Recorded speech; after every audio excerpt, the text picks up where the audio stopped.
A principios de febrero de este año, el Programa de las Naciones Unidas para el Desarrollo publicó un informe en el que se señalaba, y ahora cito, que la sensación de protección de la población se encuentra por debajo del mínimo en casi todos los países, y ahora escuchen, y que 6 de cada 7 personas en el mundo, 6 de cada 7 personas en el mundo sufren un sentimiento de inseguridad.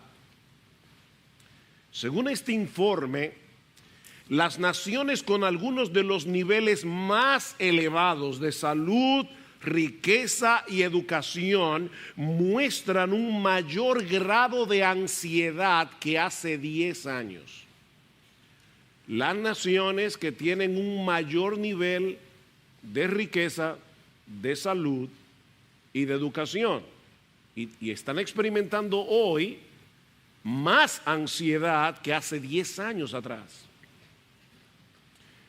Esta misma semana salió publicado en uno de nuestros diarios que la población dominicana vive en una especie de paranoia social. O sea, la gente se asusta cuando ve que 2 motoristas le pasan por al lado, porque no sabemos si son 2 asaltadores. Hay una paranoia social, decía el periódico.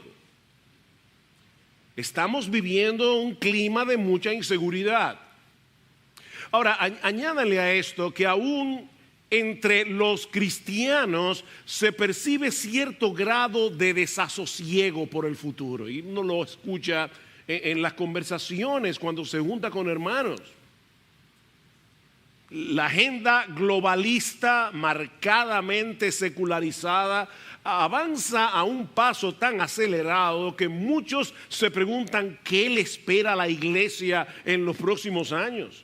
O en qué forma este derrumbe moral, este derrumbe social que nosotros estamos viendo puede llegar a impactar o está afectando ya a nuestros hijos, a nuestros nietos.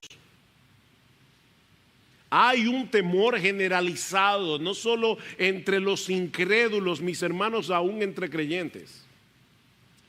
La diferencia, la gran diferencia, es que los creyentes tenemos en nuestras manos las promesas de Dios.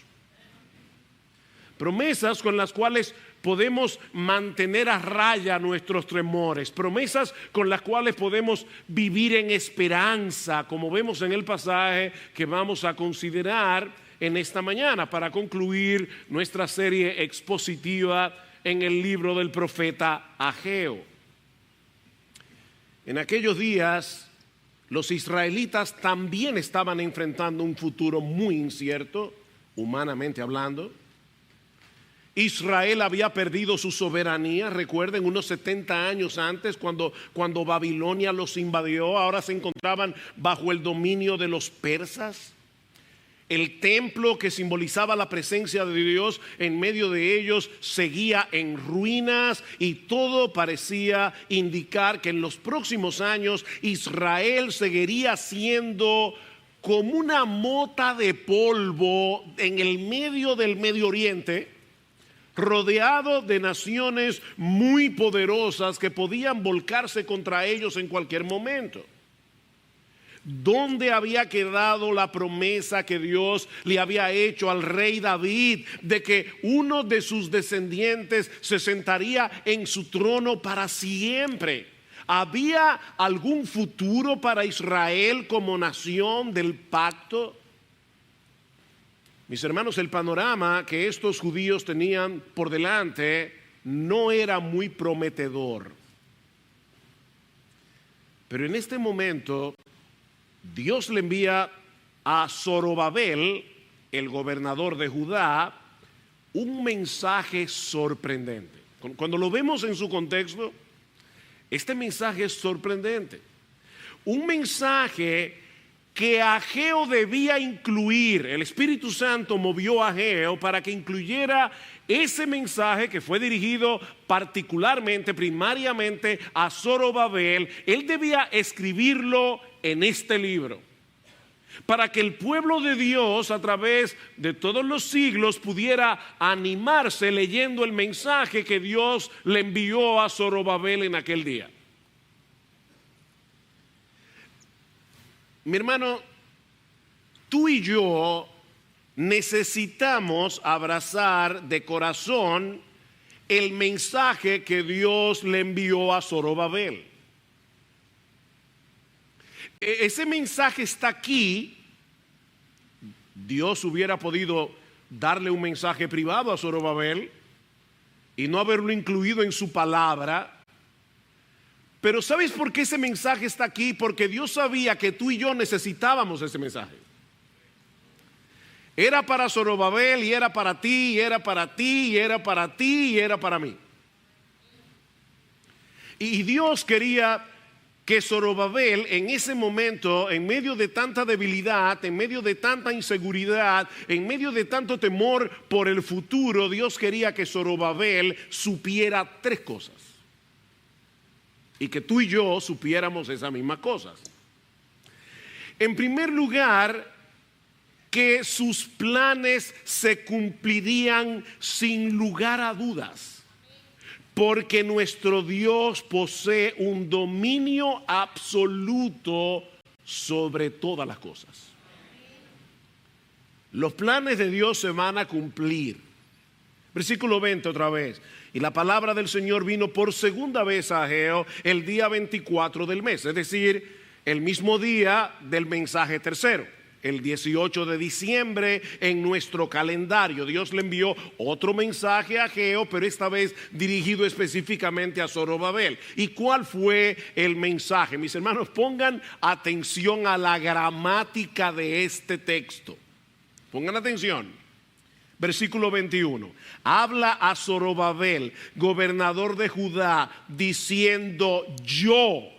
Esa es la palabra clave de todo este pasaje. Yo, Dios, estremeceré los cielos y la tierra. Yo volcaré el trono de los reinos. Yo destruiré el poder de los reinos de las naciones. Yo volcaré el carro y a los que montan en él, y caerán los caballos y sus jinetes, cada uno por la espada de su hermano. En aquel día, declara el Señor de los ejércitos, yo te tomaré a ti, Zorobabel, hijo de Salatiel, siervo mío, declara el Señor, y yo te pondré como anillo de sello, porque yo te he escogido, declara el Señor. 7 veces en 3 versículos.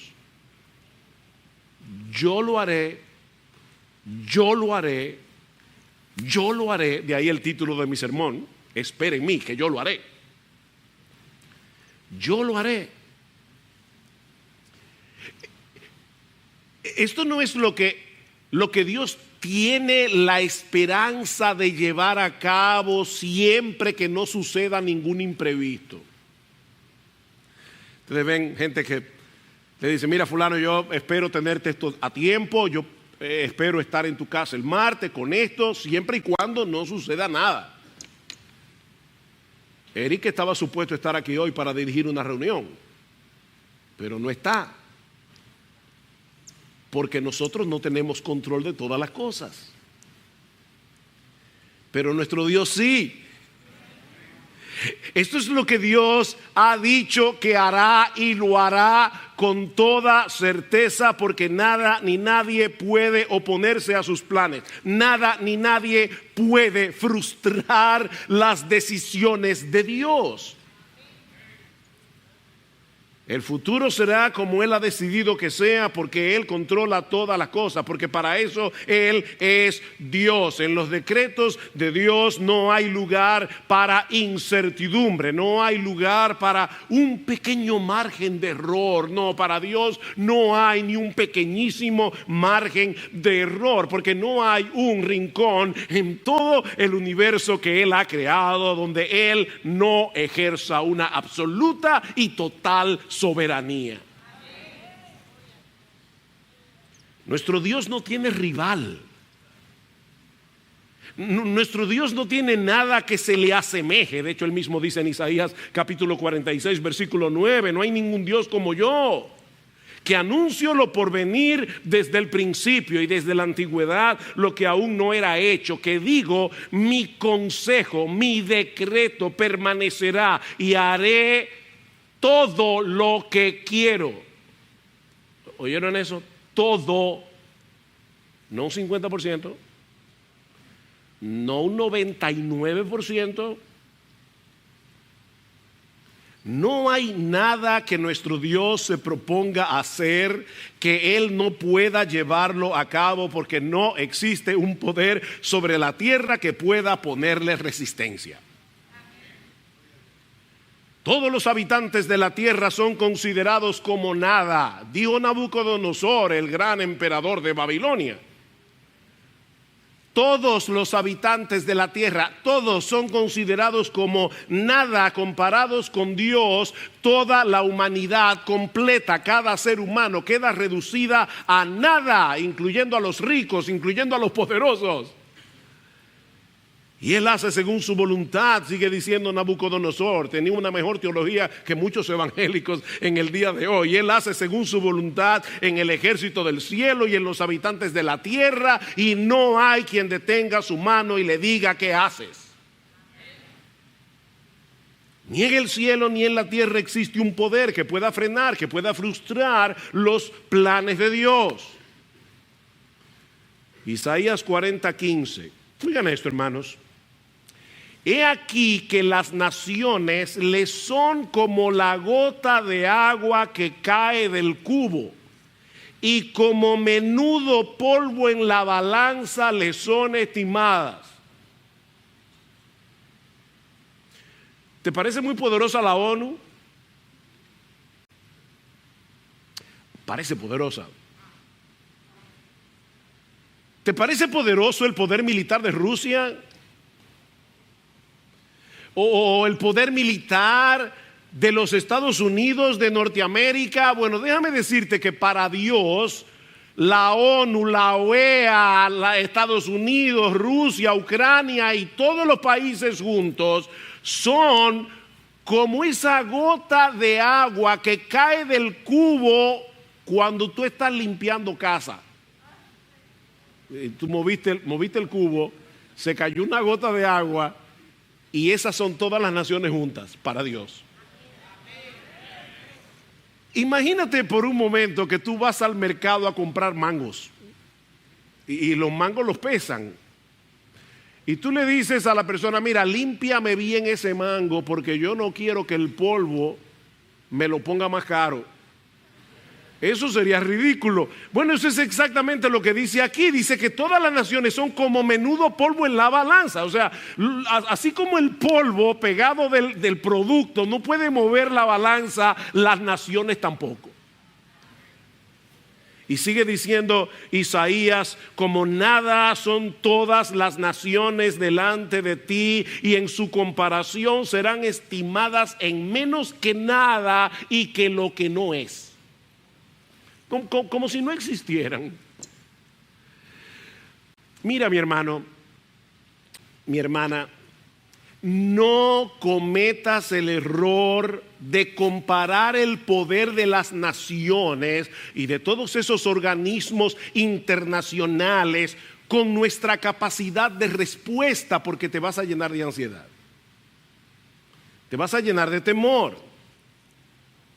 No compares el poder de esas naciones contigo, no compares el poder de esos organismos contigo. De Moisés se dice en Hebreos capítulo 11 que por la fe dejó a Egipto, no temiendo la ira del rey. ¿Sabes por qué? Porque se sostuvo como viendo al invisible. No temiendo la ira de Faraón, porque él se sostuvo como viendo al invisible. Mi hermano, espera en ese Dios que puede decir con toda certeza: yo lo haré. Espera en mí, yo lo haré. Porque Él sigue sentado en su trono, gobernando todas las cosas para su gloria y para el bien de su pueblo, aunque en este momento no tengamos ni idea de lo que Él está haciendo ni por qué. Lo segundo que Dios le dice a Zorobabel y a todos nosotros en el día de hoy es que todos los reinos rivales de Dios serán destruidos. Todos. Ninguna oposición contra Dios prevalecerá. Versículo 21.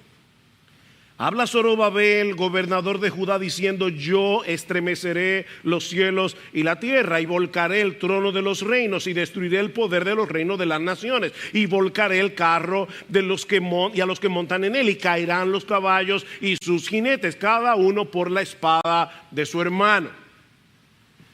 Esta figura del versículo 21, yo estremeceré los cielos y la tierra, es muy similar a lo que vimos en los versículos 6 y 7 de este mismo capítulo. ¿Recuerdan cuando dice que Dios iba a hacer temblar a los reinos de las naciones? Solo que en aquel momento el significado era muy diferente.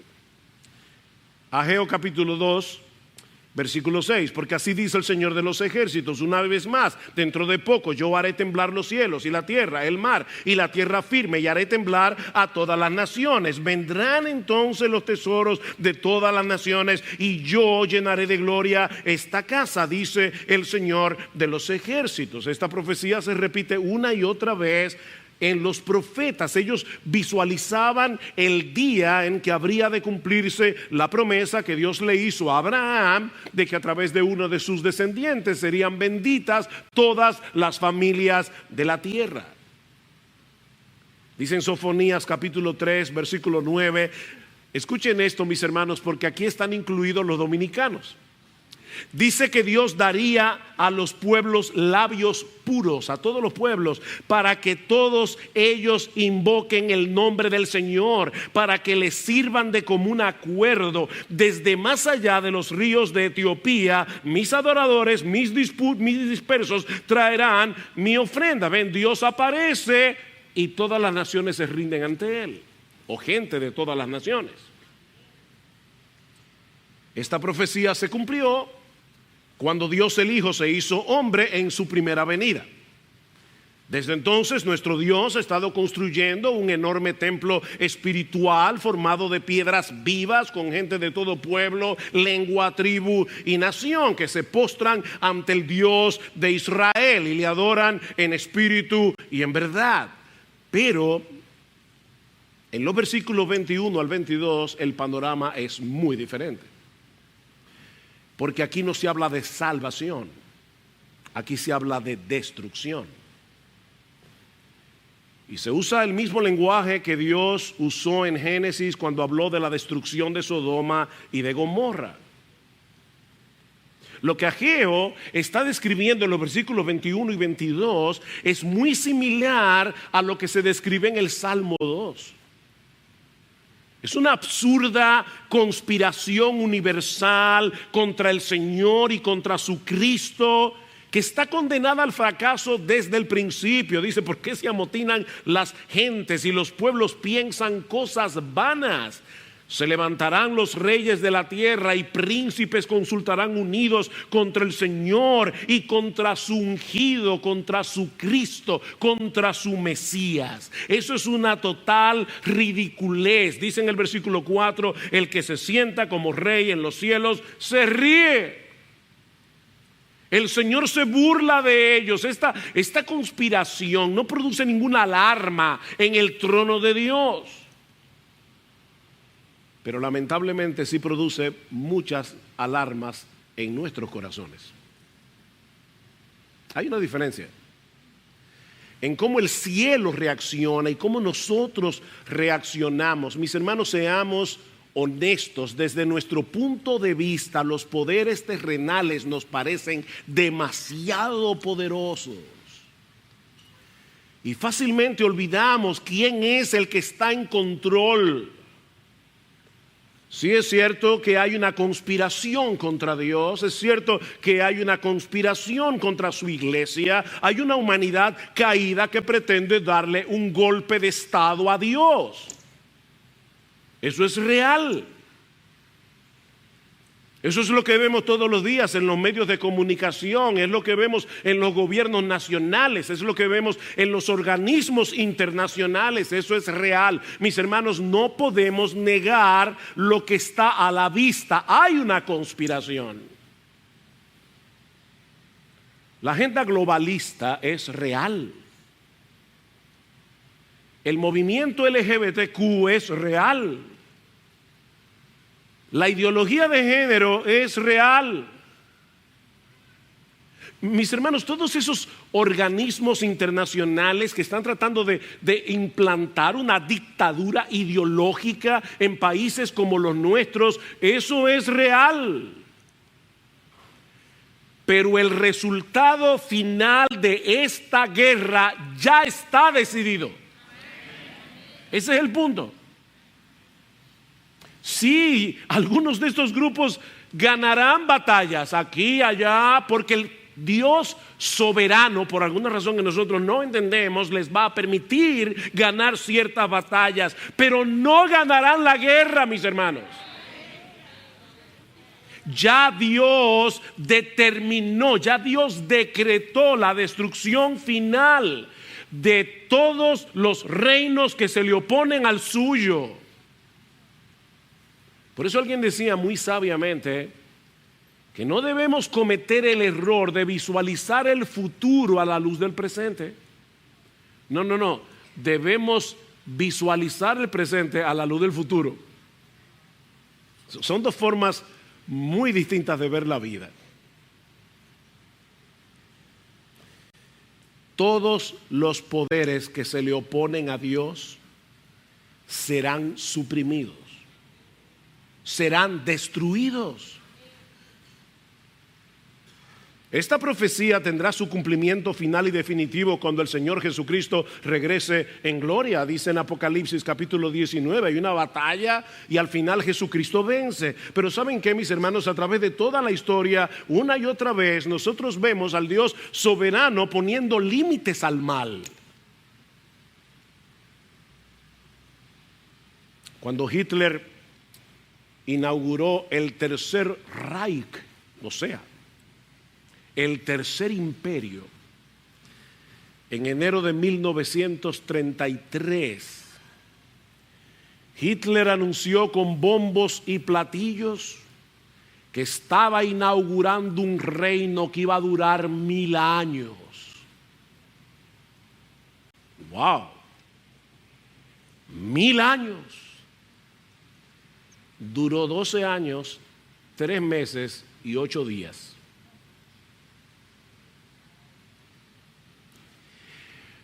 Porque es Dios y no el hombre el que determina los movimientos de la historia.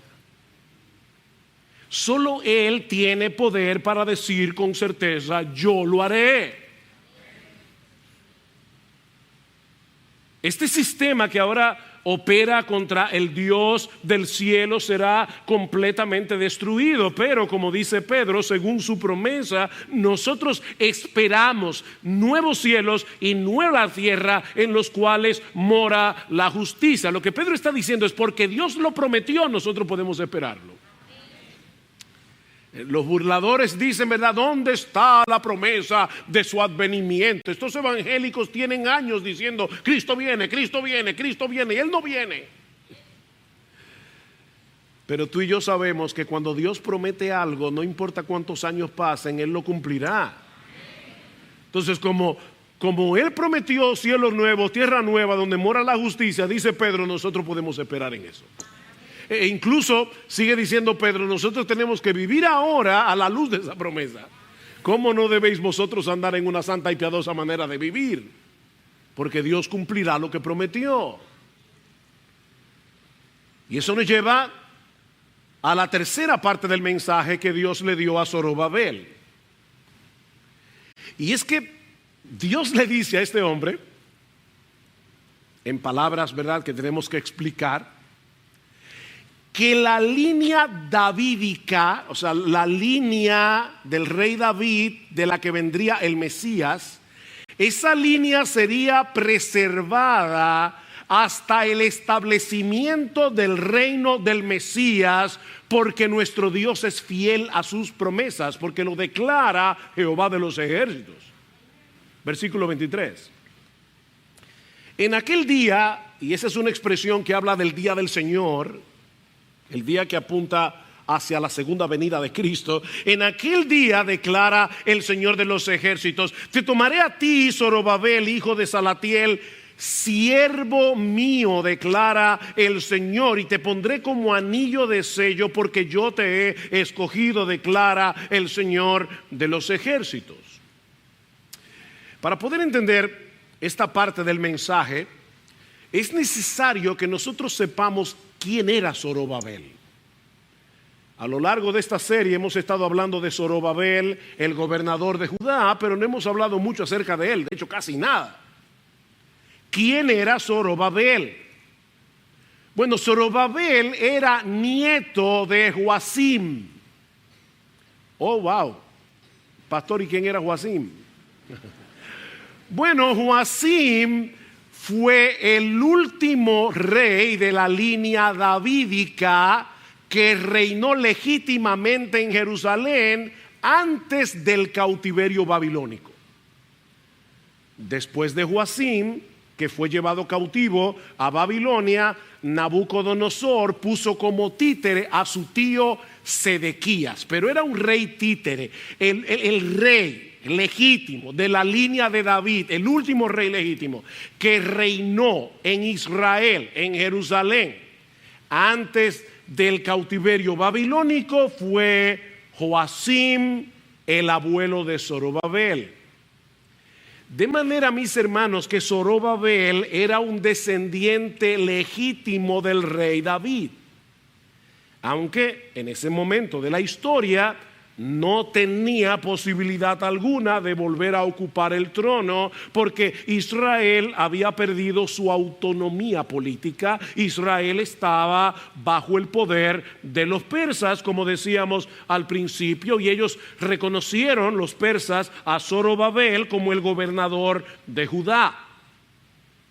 Bueno, ahora con esto en mente, vean una vez más el versículo 23. En aquel día, declara el Señor de los ejércitos, te tomaré a ti, Zorobabel, hijo de Salatiel, siervo mío. Es la primera vez en el libro de Ageo que en vez de llamarle a Zorobabel gobernador de Judá, Dios le llama su siervo.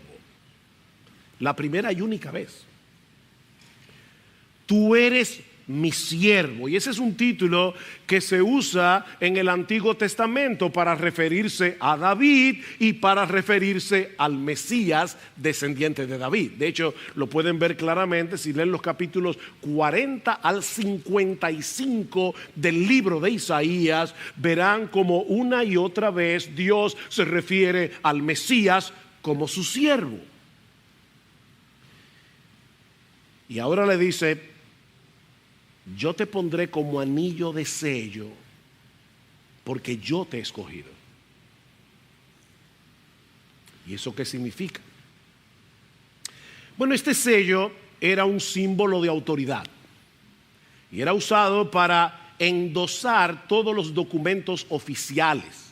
Se ponía la arcilla y entonces el sello del rey era como la firma del rey sobre un documento. Este anillo era tan importante que los reyes solían llevarlo consigo como una medida de protección, ya sea puesto en la mano o en un collar en el cuello. Este sello era sumamente importante. Y ahora Dios le dice a Zorobabel: yo te tomaré, te pondré como anillo de sello, es decir, yo te protegeré como si tú estuvieras en la palma de mi mano, y te investiré de mi autoridad real, porque yo te he escogido. Ahora, el trasfondo de esta promesa la encontramos en el capítulo 22 del libro del profeta Jeremías. donde Dios le anuncia a Joacim, el abuelo de Zorobabel, que él sería llevado en cautiverio a Babilonia por causa de su pecado y que ninguno de sus descendientes inmediatos volverían a sentarse en el trono de Israel. Y el lenguaje que usa Dios en Jeremías capítulo 22, versículo 24, es muy similar al que usa Ageo en el versículo 23. Dios le dice, Jeremías 22, vivo yo, declara el Señor, aunque Conías, hijo de Joacim, rey de Judá, fuera un anillo en mi mano derecha, aún de allí lo arrancaría. ¿Ven la advertencia de juicio? Te voy a arrancar. Tú has sido un anillo de sello en mi mano, pero aún estuvieras en mi mano derecha. Yo quiero que tú sepas que ya no hay esperanza para ti. Aún de allí te arrancaría y te enviaría cautivo a Babilonia. Para Joacim no había remedio, ni para ninguno de sus descendientes. Pero ahora Dios le está prometiendo a Zorobabel revertir esas palabras de juicio.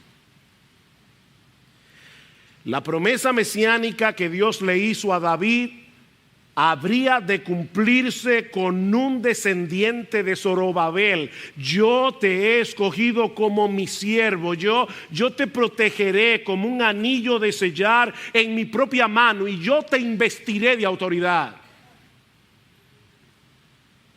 Zorobabel no tenía ninguna importancia política. Para las naciones circundantes, Zorobabel era un don nadie, era el gobernador de una pequeñita nación en Medio Oriente sin ninguna importancia. Zorobabel no era nadie a los ojos del mundo. Era el gobernador de una pequeña nación bajo el dominio de los persas. Y un poco más adelante iban a estar bajo el dominio de los griegos. Y unos años más adelante iban a estar bajo el dominio de los romanos. Humanamente hablando, era muy improbable que Dios cumpliera la promesa que le había hecho a David. Pero nuestro Dios es fiel. Y él preservó a los descendientes de Zorobabel por más de 500 años. Hasta que llegamos al capítulo 1 del Evangelio de Mateo. ¿Y qué leemos allí?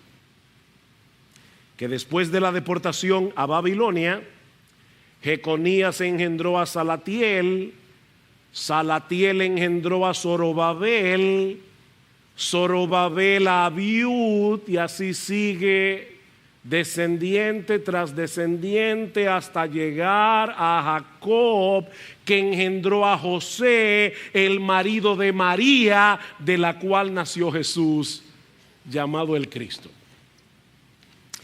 Déjame hacerte una pregunta. ¿A ti te aburren las genealogías?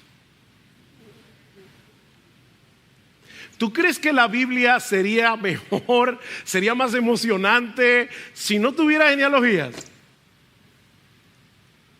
Las genealogías, que a muchos tanto les aburren, están allí para probar que nuestro Dios es fiel. Nuestro Dios es fiel.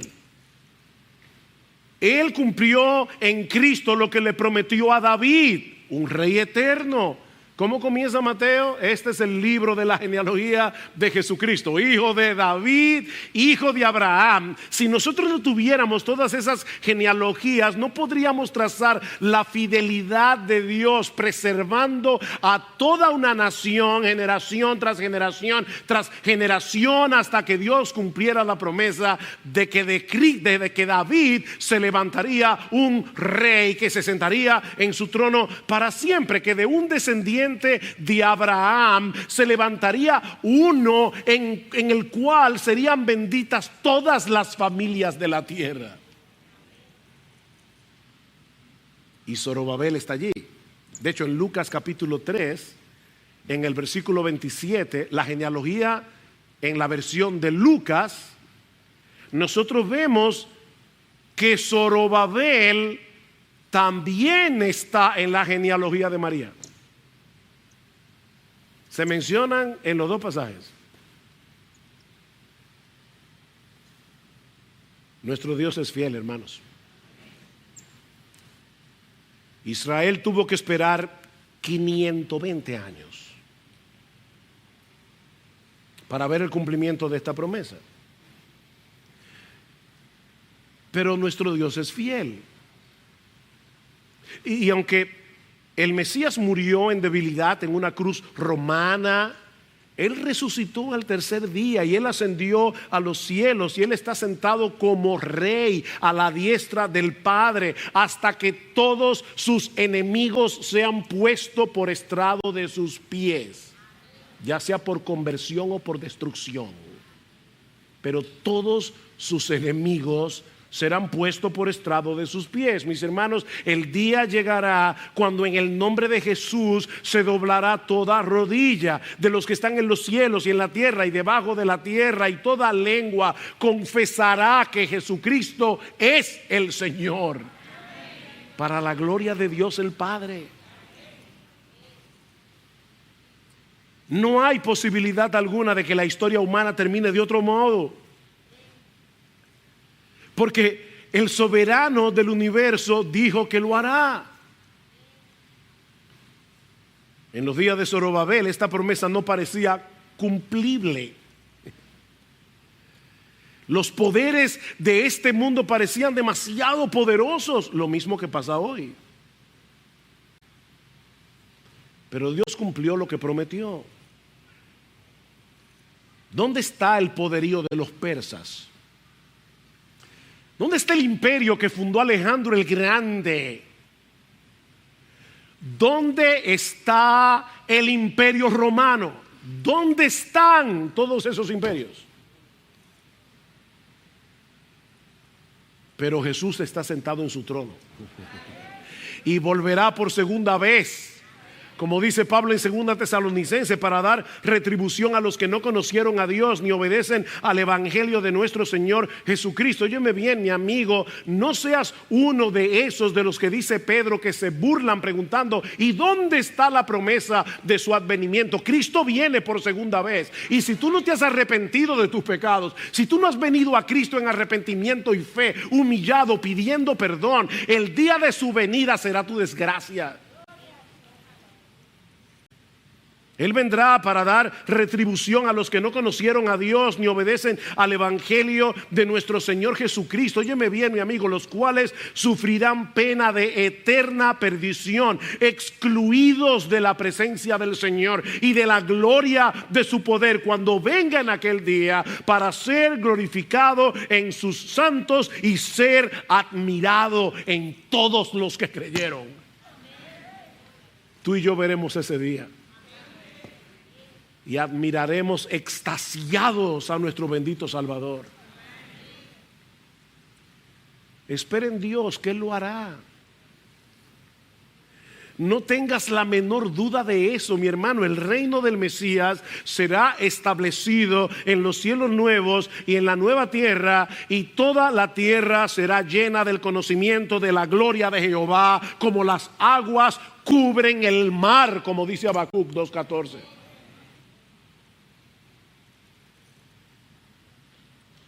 Ahora hay un detalle adicional en este texto que no podemos pasar por alto. Ya explicamos lo que el texto significa. Ahora, hermanos, ¿para qué Dios le dijo todo eso a Zorobabel? Ahora vamos a ver el libro entero, ¿verdad? El contexto en el libro entero. ¿Para qué fue que Dios le dijo todo eso a Zorobabel? Espera en mí, yo lo haré, yo lo haré, yo lo haré. Yo voy a destruir los reinos de las naciones. Nadie se puede oponer a mí. El reino del Mesías prevalecerá. Era para que Zorobabel ahora se sentara tranquilo. Bueno, ya no hay problema. Esperemos que Dios destruya a los malos, que el Señor establezca su reino y nosotros sentémonos aquí a esperar. ¿Fue para eso? ¿O fue para animarlo a continuar con la reconstrucción del templo? Poniendo piedra sobre piedra, con la vista puesta en ese futuro glorioso que nos espera. El templo se acabó de construir 5 años más tarde, en el 515 antes de Cristo. No era un templo como el de Salomón, no era tan espectacular, pero ellos terminaron la obra que Dios les dijo que hicieran. Zorobabel, yo no te pido que tú hagas un edificio súper, ultra espectacular. Yo te pido que termines el templo. Piedra sobre piedra, piedra sobre piedra. Y Zorobabel desaparece del panorama hasta Mateo 1.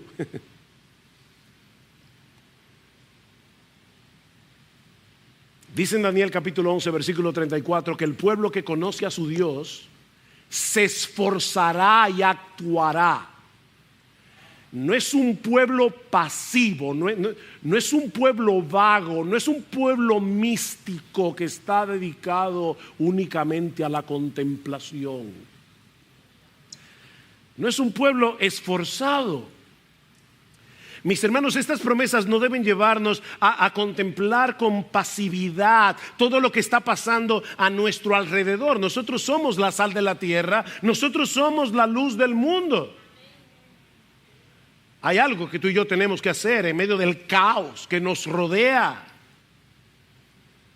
pero con la vista puesta en el futuro glorioso que nos aguarda. Ese es el punto. Estos versículos finales de Ageo son como una especie de complemento de lo que Dios le había dicho a Zorobabel en el capítulo 2, los versículos 4 y 5. Recuerdan, esfuérzate, Zorobabel, trabaja, no temas.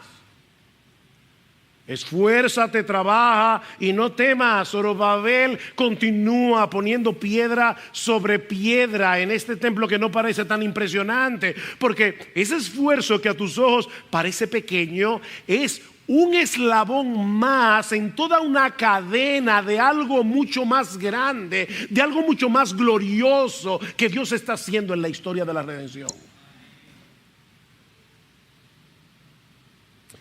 Tal vez a ti te parece poco lo que tú puedes hacer para el avance del reino de Dios, y te parece que simplemente estás poniendo una piedra aquí y otra piedra allá, como los israelitas en el día de Zorobabel. Mientras pensaba en esto, pensaba en los padres de esta iglesia. ¿Verdad, padres, que a veces uno está trabajando con sus hijos y a uno le parece como que el trabajo no avanza? Y uno pone una piedra hoy, parece que se cae mañana. ¿Es tan importante lo que yo estoy haciendo en casa con mis hijos? Yo oigo hablar de los misioneros que están dando su vida en los países árabes, predicando el evangelio, pero yo estoy aquí simplemente educando a mis hijos en el temor del Señor. ¿Es esto tan importante?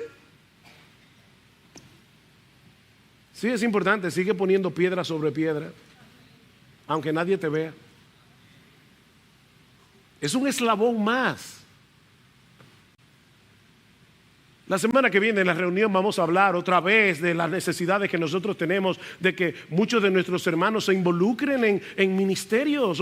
¿Qué vamos a hacer? ¿Vamos a reaccionar como los judíos en el tiempo de Ageo? No es tiempo de la casa del Señor, no es tiempo para la casa del Señor. Sí es el tiempo para la casa del Señor. Este es el tiempo. ¿Cuándo será el tiempo? Sacúdete, mi hermano, de esa apatía, sacúdete de esa pasividad. Hay algo que tú y yo tenemos que hacer. Puede que no parezca impresionante, puede que no parezca glamoroso, pero es increíble lo que el Todopoderoso puede hacer con nuestro poco. Lo que a ti y a mí nos parece poco.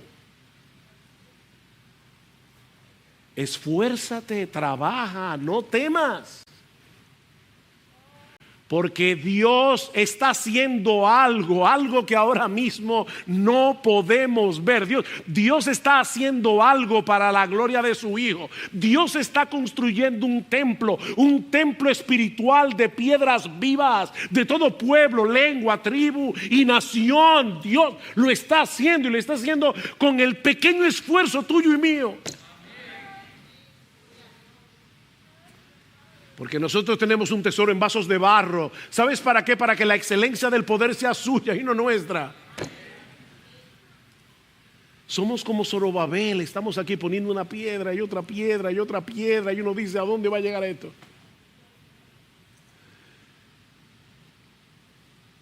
Oh, mis hermanos,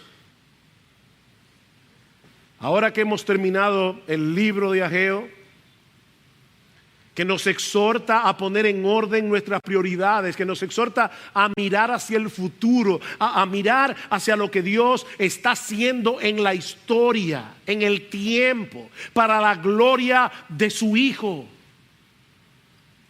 Permítanme concluir dando un vistazo de lo que nos espera,